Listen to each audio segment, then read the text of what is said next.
ప్రభునందు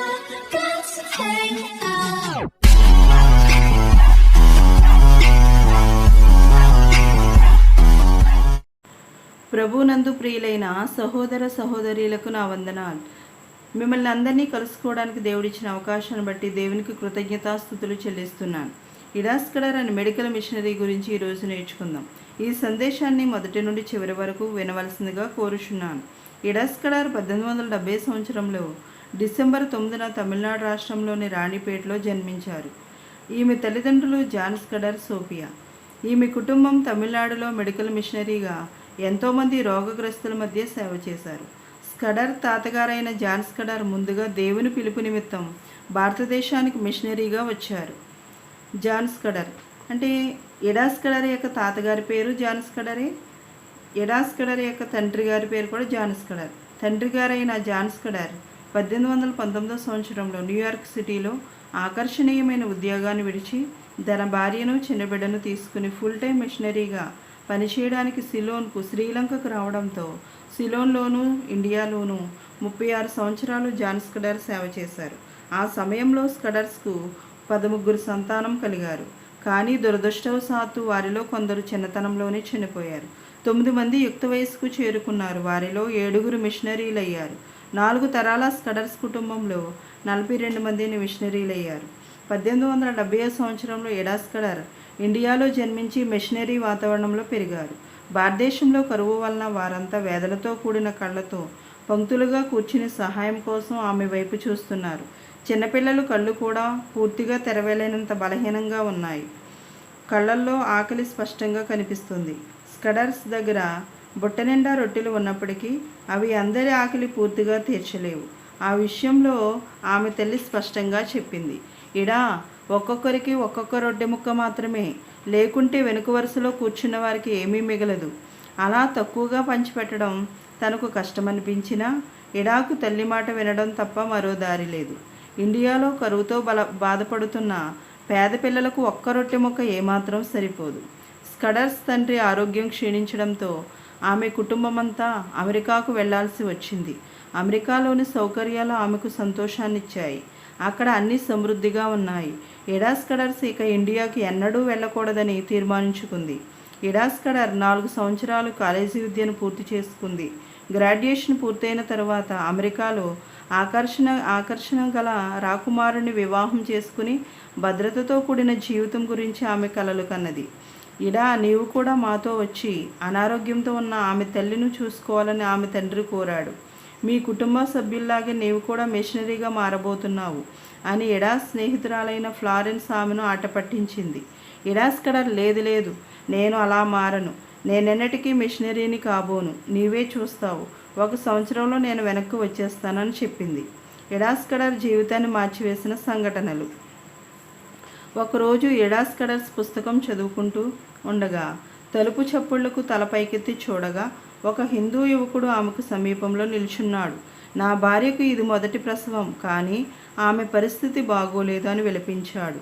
కానీ నేను వైద్యురాల్ని కాను, మా నాన్నగారే వైద్యుడు, ఆయనే మీ భార్యకు వైద్యం చేస్తారని చెప్పాను.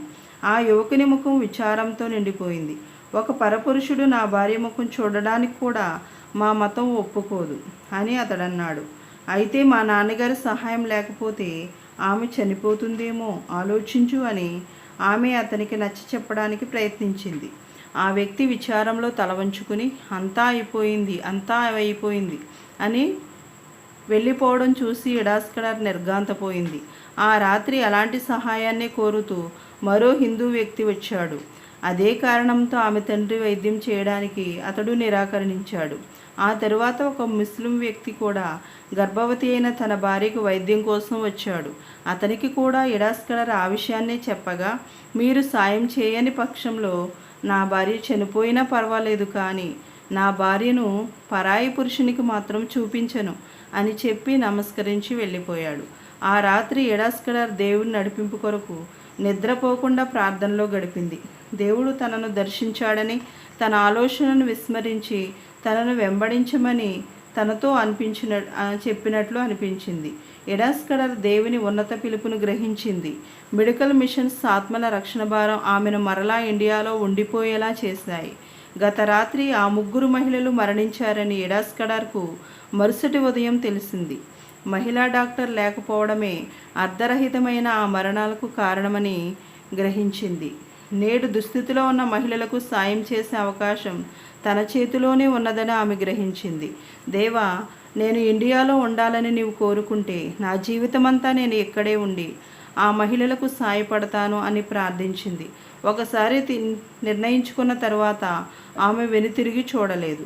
1895 సంవత్సరంలో అమెరికా వెళ్ళి కార్నెల్ మెడికల్ కాలేజీలో ఎండి డిగ్రీ పొందింది. వైద్య విద్యలో సంపూర్ణ విద్య గడించి ఇండియాలో అడుగుపెట్టింది. న్యూయార్క్ బ్యాంకు విరాళంగా ఇచ్చిన $10,000 1899 సంవత్సరంలో ఎడాస్కడార్ ఇండియాలో పనిని ప్రారంభించింది. గ్రామాలకు వెళ్ళి రోగులకు వైద్య సేవ చేయాలంటే భారత మహిళలకు ఒక నర్సింగ్ స్కూలు ఏర్పాటు చేసింది. 1906 సంవత్సరంలో ఆమె రోడ్డు ప్రక్క వైద్య సేవా కేంద్రాలు ప్రారంభించింది. చిన్న వైద్య బృందాలను గ్రామాలకు ఎడ్లబండ్లలో తరలించి చెట్ల నీడన వైద్య శిబిరాలు నిర్వహించేది. వైద్య సేవల కంటే వారికి మెరుగైన విద్య, ఆర్థిక ఎదుగుదల అవసరమని, టీకాల కంటే రక్షిత మంచినీరు, పారిశుద్ధ్యం వంటి ప్రాథమిక సదుపాయాలు వారి జీవితాలను పరిరక్షిస్తాయని ఎడాస్కడార్ భావించారు. వెల్లూరులో మెడికల్ స్కూల్ తర్వాత కాలేజీగా రూపుదిద్దుకుంది. 2003 నాటికి వెల్లూరు క్రిస్టియన్ మెడికల్ సెంటర్ 2000 పడకలతో ప్రపంచంలోనే అతిపెద్ద క్రైస్తవ ఆసుపత్రిగా రూపుదిద్దుకుంది. ఎడాస్కడార్ చూపిన త్యాగం, కనికరం, ప్రేమ, సేవా దృక్పథం వంటి అద్భుత లక్షణాల నుండి మనం ఎన్నో మంచి పాఠాలు నేర్చుకోవచ్చు. సౌకర్యవంతమైన జీవితాన్ని వదిలి భారతదేశ ప్రజల సేవార్థమై నిస్వార్థ జీవితాన్ని ఎంచుకున్నారు Ida Scudder. Doctor Ida Scudder Vellore Christian medical college ఆసుపత్రులను పర్యవేక్షిస్తూ తన 89వ ఏట తమిళనాడులోని కొడైకెనాల్లో తన నివాసంలో తుది శ్వాస విడిచారు. పరిచారము చేయించుకున్నటకు కాదు, పరిచారము చేయుటయే ధన్యత అనే లక్ష్యాన్ని సిఎంసి స్థాపకురాలు చెప్పడమే కాక తన జీవితంలో ఆచరించి చూపారు. ఎడాస్కడార్ 60 సంవత్సరాలు భారతదేశంలో మిషనరీగా సేవలందించారు. ఎడాస్కడార్ ప్రారంభించిన ఈ గొప్ప కార్యము 100 సంవత్సరాలకు పైగా ఇంకా సిఎంసి ఆసుపత్రి కొనసాగుతూనే ఉంది. ఇతరులకు సేవ చేయడానికి మరి మీరు ఎలాంటి ప్రణాళిక కలిగి ఉన్నారు? Exam your self. Thank you.